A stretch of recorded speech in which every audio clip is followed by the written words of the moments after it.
दोस्तों मैं जिस हनुमान मंदिर में रुका हूँ उसी के 100-200 मीटर दूर है आपको एक शिवलिंग मंदिर मिल जाएगा। शिव का मंदिर है जो कि एक बहुत बड़ा 100, 150, 500 साल पुराना एक पेड़ है। बहुत बड़ी उसकी शाखा है और इस शाखा की जो जड़ें हैं, इस जड़ों के नीचे बाबा शंकर अपनी जगह बनाकर बैठे हैं। इस मंदिर के अंदर अगर आप दर्शन करने जाते हैं तो आपको पेड़ की जड़ों के अंदर बाबा शंकर शिवलिंग के रूप में विराजमान है और अंदर का बाहर का ताला लगा, वो अंदर जाने की अनुमति नहीं है। आज मेरे साथ में ये भाई हैं, अपने इनकी वजह से ही मैं इनके गांव में रुका था। नमस्कार भाई। हाँ, और आप यहाँ देखेंगे कि इन्हें बहुत सारे शिवलिंगों को यहाँ पर भी रखा हुआ है। देखो अलग अलग प्रकार के शिवलिंग है। बाबा शंकर यहाँ ध्यान में बैठे हुए हैं। इस पेड़ की जड़ आप जो देख रहे हैं और इसके ऊपर कितने सुंदर सुंदर से फूल आए हुए हैं, बेल हैं और यही कमल के पत्ते लग जाते हैं। और आप ये पेड़ की मोटाई देखेंगे कितनी मोटाई है। एक पेड़ के अंदर अनेकों पेड़ है। इसकी जड़ों से आप हिसाब लगा सकते हैं कि ये पेड़ कितना पुराना है। इसकी जड़ें जो है धीरे धीरे करते करते धरती से ऊपर आ गई। चलो आपको अभी मैं अंदर के दर्शन। तो बाबा शंकर देख लीजिए बैठे हैं बढ़िया ध्यान में, मस्त। इनको कोई टेंशन नहीं है, कोई आए कोई जाए। आप पेड़ों की जड़ देखें किस प्रकार गुफा बनी हुई है और बाबा शंकर यहाँ पर आराम से ध्यान कर रहे हैं। तो हम अब इनके ध्यान में विघ्न डाल रहे हैं, इसलिए अभी हम चलते हैं। आसाम के लोगों में बांस को लेकर बड़ी प्रचलित बांस की बड़ी खेती होती है आसाम में। तो इन्होंने डस्टबिन देखो किस प्रकार का बनाया है। तो इनका डस्टबिन प्लास्टिक का नहीं होता, इनका डस्टबिन बांस का होता है। वही दूर से देखो मंदिर की पूरी डेकोरेशन। छोटा मंदिर है लेकिन शांति इतनी सारी है कि बहुत सारे पैसे देकर भी खरीदी नहीं जाएगी। पेड़ की हालत देखिए कैसी हो गई। इसके ऊपर अनेकों प्रकार की जड़ें उत्पन्न हो चुकी हैं। अलग अलग पेड़ इसके अंदर से फूट चुके हैं। आप देख सकते हैं कि पेड़ कितना पुराना और कितना भव्य है। देखेंगे तो आप इसके ऊपर अनेकों प्रकार की जटाएं, भगवान शंकर की जटाएं आप इसको मान सकते हैं।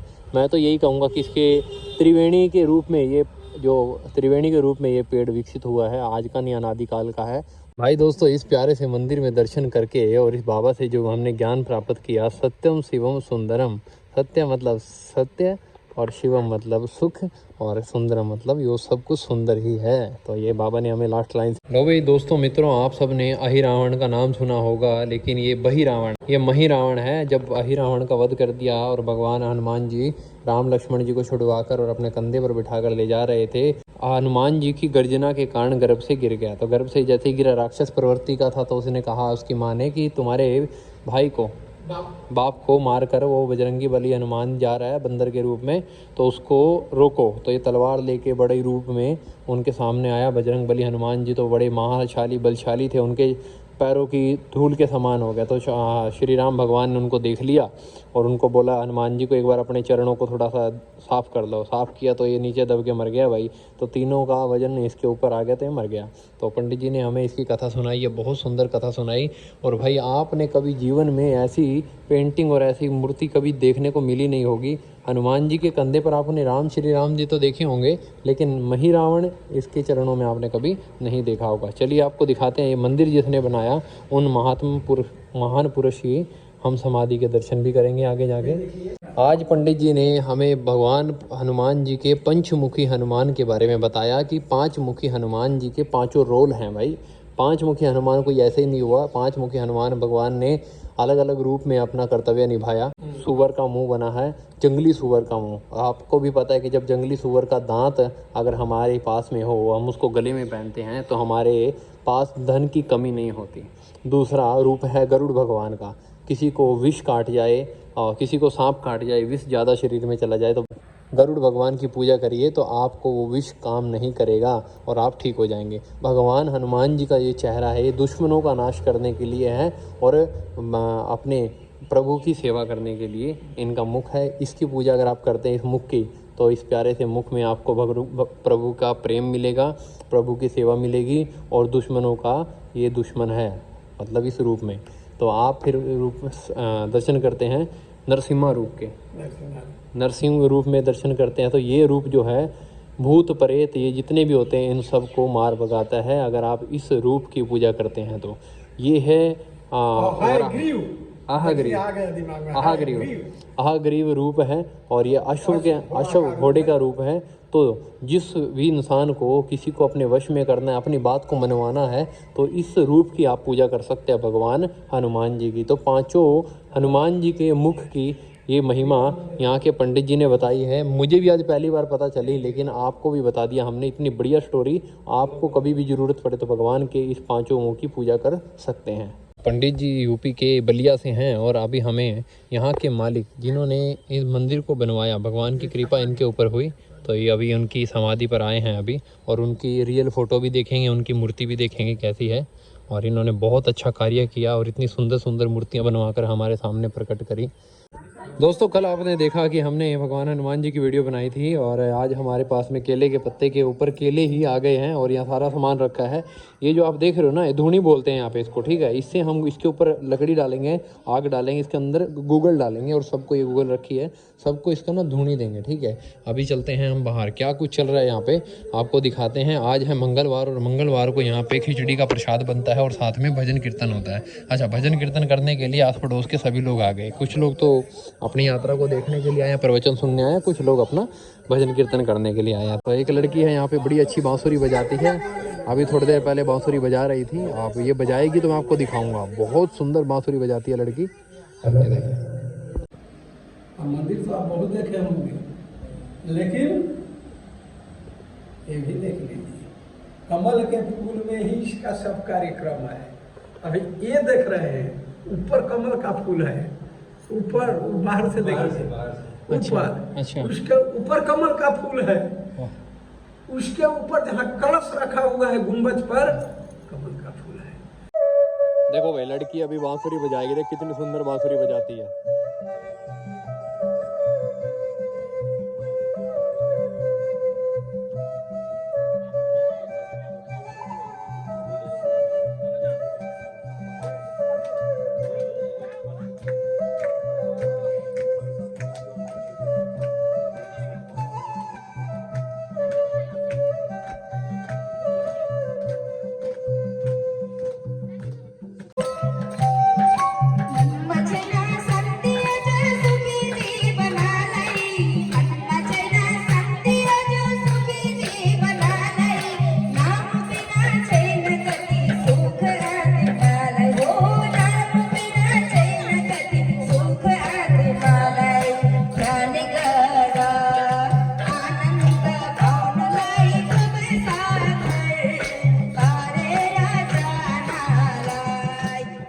बोले श्री रामचंद्र भगवान की, पवन सुत हनुमान की।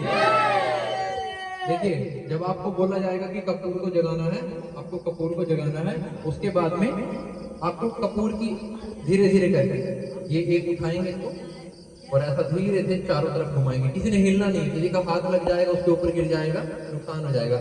ऐसे धीरे से उसको घुमाना है अपने चारों तरफ। कपूर जलाने से आपके चेहरे के छिद्र खुलेंगे, आपको सकारात्मक ऊर्जा आएगी। फिर उसके बाद हम गूगल की धूप देंगे। इनको मच दे दो।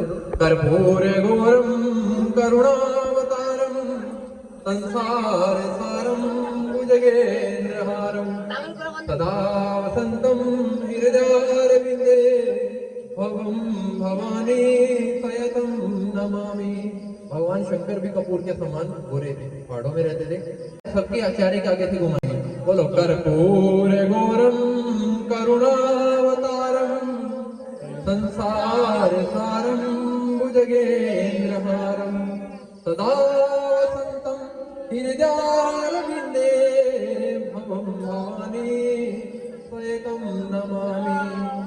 ये जो आपको एनर्जी मिली है ना, ये मैं क्यों करवा रहा हूँ समझिए इसको। हम भगवान की आरती करते हैं, आपको क्या लगता है कुछ मूर्तियों को फर्क पड़ता है? हम पूजा करते हैं अपनी, ये भी एक मूर्ति है। आप कभी साधु संतों में बैठोगे तो वो बोलेंगे भाई कितने आदमी आए हैं, तो आदमी नहीं बोलेंगे, वो बोलेंगे कितनी मूर्तियां आई हैं, वो बोलेंगे जी 5 मूर्तियां आई हैं। आज हम अपनी खुद की पूजा करेंगे। आपने हमेशा भगवान की पूजा करी होगी, आज हम अपनी खुद की पूजा करेंगे, ठीक है ना। हम सुरक्षित होंगे तो मूर्तियां सुरक्षित होंगी। कर्पूर गौरम करुणावतारम, आंखें बंद रहेंगी सबकी, एक आदमी को छोड़ के। संसार सारम भुजगेन्द्रहारम, सुगंध अच्छी लग रही है। सदा वसंतम हृदयारविंदे भवम भवानी त्वयतम नमामि। बोलो शंकर भगवान की। चाय के बगान के अंदर मंदिर में है, सबसे पहले दर्शन भाई इस गौ माता के। एक छोटी सी गौ माता डर डर के भाग रही है, देख रही हो भाई ये कौन आए हैं। भाई इनका बहुत बड़ा परिवार आ गया ऐसा देख रहे हैं, ठीक है। इनका भी तो परिवार है ना। जब घर में जब मोहल्ले में कोई रिश्तेदार आता है ना तो पड़ोसी के बच्चे ना ऐसे बाहर आके देखते हैं कि किसके घर में रिश्तेदार आए हैं। तो इनका ये घर है भाई, खेतों में रहते हैं लोग, हमारा ये घर है, हम गाड़ी में आए हैं बस। हमारे साथ में लगभग 10 से 12 लोग हैं जो कि एक ही परिवार के हैं मान लीजिए। आप देखेंगे चाय के बागान, और आज इतना सुंदर आपको चाय का बागान मैं दिखाने वाला हूँ जो कि आपने आज तक जीवन में कभी देखा नहीं होगा। आसाम से बड़ा बागान भारत में और कहीं नहीं है। मैं अभी डिब्रूगढ़ के आसपास में हूँ, अरुणाचल और असम के बॉर्डर पे। ये मात्र एक पहला चाय बागान है। अगर आप पूरे बागान में जाना चाहें तो इन सीढ़ियों के माध्यम से जा सकते हैं। ऊपर से नीचे का व्यू कुछ इस तरह का दिखाई दे रहा है आपको। जगह जो है जयपुर टिपाम के अंदर आती है। अगर आप गूगल पे सर्च करते हैं टिपाम लोकेशन तो आपको ये सारी लोकेशन देखने को मिलेगी। हरे भरे पत्ती के बाग दिखेंगे। आप जान पाओगे कि चाय पत्ती किस प्रकार उगती है, किस प्रकार इसका प्रोसीजर होता है, वो तो आप सारा गूगल पे यूट्यूब पे देख सकेंगे। लेकिन आप चाय पत्ती के बागान को यहाँ से महसूस कर सकते हैं कितना सुंदर है। ऊपर से नीचे की कुछ ऐसी लोकेशन दिखाई दे रही है फिलहाल तक। इससे भी ऊपर जाना है। रोड के ऊपर देखेंगे खाने पीने की काफ़ी सारी दुकानें लगी हुई हैं। हम लोग गए थे सीताकुंड, वहाँ में पानी भर गया, नाव नहीं मिला, उसका हमने लौट के अभी टिपाम आ पहुँचे हैं देवी मंदिर में। कितने सीढ़ी चढ़ रहा है हम लोग, बहुत लंबा का दूरी है सीढ़ी का। क्या करें, अपना परिचय दो। हम हरकुट छेत्री नामरुक से हूँ, दिल्ली घाट पानी से बनगांव से। तो आप बताओ, हम आपने हमारी मदद कैसी करी, कैसे में आपको मिला? हमको मिला है, उनको गांव में पैदल जा रहा था, उनको लेके हम आश्रय एक मंदिर में, हनुमान जी का मंदिर में ठहरने के लिए जगह दी हमको। ये देखो भाई, आपको अलग ही मूवमेंट देखने को मिलेगा। सामने आप देखेंगे कछुए के जो ऊपर की कटोरी होती है ना, जो सेव करती है उसको, वैसा दृश्य दिखाई दे रहा है हमें। कितना सुंदर, कितना प्यारा है। ये रास्ता कुछ ऐसा दिखाई दे रहा है। चलिए ऊपर चलते हैं। ऊपर जाके कुछ और सुंदर दिखने वाला है। आज मैं चाय बागान में बढ़िया से आपको वीडियो में दिखाना चाहता हूँ यहाँ की खूबसूरती। मैं केरल में गया था। केरल में मैंने चाय बागान की यात्रा करी थी। उसके बाद मैंने यात्रा नहीं करी क्योंकि मेरी धोती के अंदर बहुत सारे कांटे घुस गए थे। उसके बाद रहते रहते मैंने आज तक दोबारा यात्रा नहीं करी। असम के लास्ट छोर पे हूँ, दोबारा थम आना होगा पता नहीं। लास्ट असम की जो नेचुरल खूबसूरती है उसका आनंद लेते हुए जाएंगे। तो दोस्तों अभी हम बागान के अंदर तो आ गए हैं, लेकिन मुझे एक थोड़ी सी कमी लगी। शायद अगली बार वो चीज़ सुधर सकती है, तो ये बुरा मत मानना। लेकिन नई चीज़ सीखने के लिए हम गाड़ी में आए हैं। गाड़ी में सब लोग औरतें अपना अपना पर्स टांग के आई हैं। मैं भी बैग लेके आया हूँ, ठीक है। गाड़ी में आए हैं बहुत खर्चा करके और अपना अपना पर्स लेके आई हैं औरतें। लेकिन हम घर से कुछ भी ऐसा सामान नहीं लेके आए जो हमारा यूज़ का हो। देखो हमने यहाँ पे आके पानी की बोतल खरीदी, 15 लोग हैं तो 15 बोतल खरीदी। नीचे जाते भी 15 खरीदेंगे, कितनी हो गई 30 बोतल। तो देखो हमने एक भी कचरा उठाया नहीं है, लेकिन कितना कचरा फैला कर जाएंगे। इससे अच्छा हम घर से एक एक बोतल पानी की लेकर आते तो बढ़िया रहता। अब आ गए हैं हम मंदिर के पास में। ये इस बागान का सबसे ऊंचा पॉइंट है। इसके नीचे सारा नीचे आप सारा आपको व्यू दिखाई देगा। सामने आपको दिखेगी जयपुर नदी, जो कि 2 भागों में बटी है पीछे से। यहाँ आकर एक भाग में हो जाती है, मतलब यहाँ संगम हो जाता है। क्या हुआ, थके नहीं तुम? लो भाई, अभी नया रास्ता बन रहा है। पहाड़ी को खोद के नया रास्ता बना दिया है। और आप देखेंगे सामने और नामसांग का रोड वो है। अच्छा, तो भाई ये सामने आप देखेंगे तो अरुणाचल प्रदेश आपको देखने को मिलेगा। वहाँ पे सड़क है और बोर्ड भी लगा हुआ है अरुणाचल प्रदेश का। ये सारा का सारा अरुणाचल प्रदेश। अभी हम बॉर्डर पे हैं। कितना गहरा और कितना सुंदर प्यारा सा हरा हरा सा जंगल है। दोस्तों इस मंदिर के बारे में बताया जाता है कि यहाँ इस मंदिर की स्थान किसी बंदे के सपने में आया या फिर उसको कुछ ऐसा इशारा मिला कि यहाँ पर मंदिर बनना चाहिए। कहते हैं कि 100 साल से भी पुराना ये मंदिर है। बागान के बीच में मंदिर है। सीधी सी बात यह है कि बागान के बीच में पहले किसी समय में मंदिर हुआ करता होगा। तो उसी जगह पे आज फिर मंदिर बनने के लिए भगवान ने कई सपना किया होगा, कुछ तो किया होगा, तभी जाकर ये मंदिर बना। 100 साल से ऊपर का ये मंदिर बताया जाता है। और मंदिर की एनर्जी तो बहुत अच्छी है। ऐसी बात नहीं है कि किसी ने ऐसे ही मंदिर बना दिया इतने ऊपर, क्योंकि चाय के बागान के बीच में इंटरफेयर करना बड़ा मुश्किल होता है। तो भगवान की ही शक्ति हो सकती है कि भगवान ने अपनी जगह खुद मांग ली। ये मंदिर की यात्रा हो गई। चाय के बागान का सुंदर नज़ारा भी देख लिया। पूरा का पूरा परिवार जो है नीचे जाने की तैयारी में। अब बड़े खुश नज़र आ रहे हैं क्योंकि इनका ज़्यादा जोर नहीं लग रहा है यहाँ पे।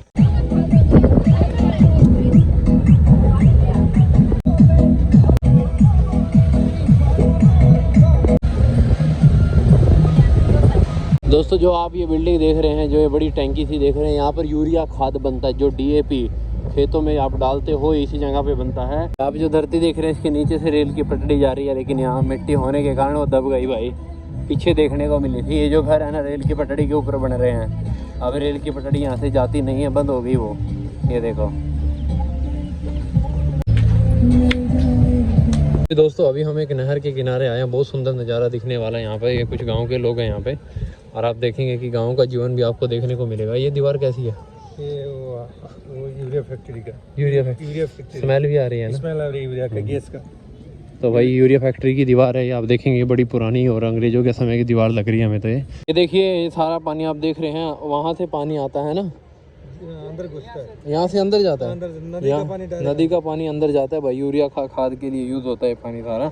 ये नदी आपको फिर दोबारा से हमें वही नदी मिल गई है, और इसी नदी में देखो लोग नहा भी रहे हैं। इसी नदी से पानी जो है खींच के, ये इस नदी का पानी सारा का सारा अंदर जाता है 2 जगहों से। यहाँ का नज़ारा थोड़ा सुंदर होगा नज़ारा। यहाँ क्या है, स्टेप करके पानी जाता है नीचे, और ये स्टेप ना काफ़ी सारे हैं यहाँ से लेके नीचे तक के। बड़ा सुंदर सा नज़ारा है। और यहाँ सामने आप देखेंगे कि सूर्य भी अस्त होने वाला है। तो यह भी देखो, सब लोग अपने अपने कपड़े धो रहे हैं यहाँ पे।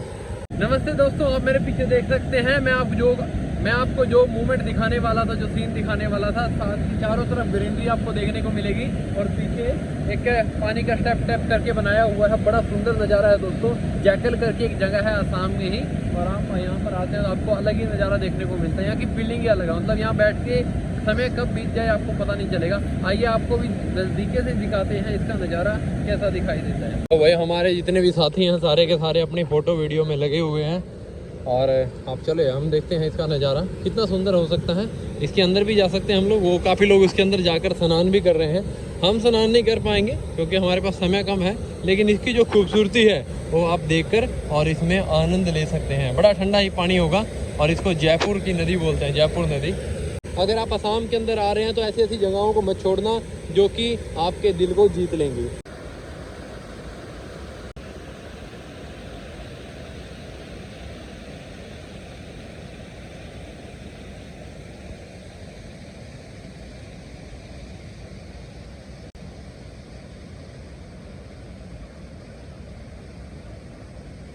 आपको जितना दिखा सकता मैं दिखा लिया, सब जगह दिखा लिया। तो आज का व्लॉग यहीं खत्म होता है। आज का व्लॉग यहीं खत्म होता है। तो ये अपने भाई, मैं तो छतरी भाई बोलता हूँ इनको ठीक है, छतरी भाई है, नेपाली है अपने। तो इन्होंने, इनसे जितनी मेरी मदद हुई इन्होंने करी अपने गांव में, घर में, परिवार में, लोगों से मिलवाने में, जगह घुमाने में, तो कोई कसर नहीं छोड़ी इन्होंने। भाई चलो, हमारा रिश्ता एक बढ़िया नया परिवार हमारे साथ जुड़ा है, और हम इस नए परिवार को आने वाले समय के लिए अपने साथ रखेंगे और सुख दुख की बतलाते रहेंगे। ठीक है भाई।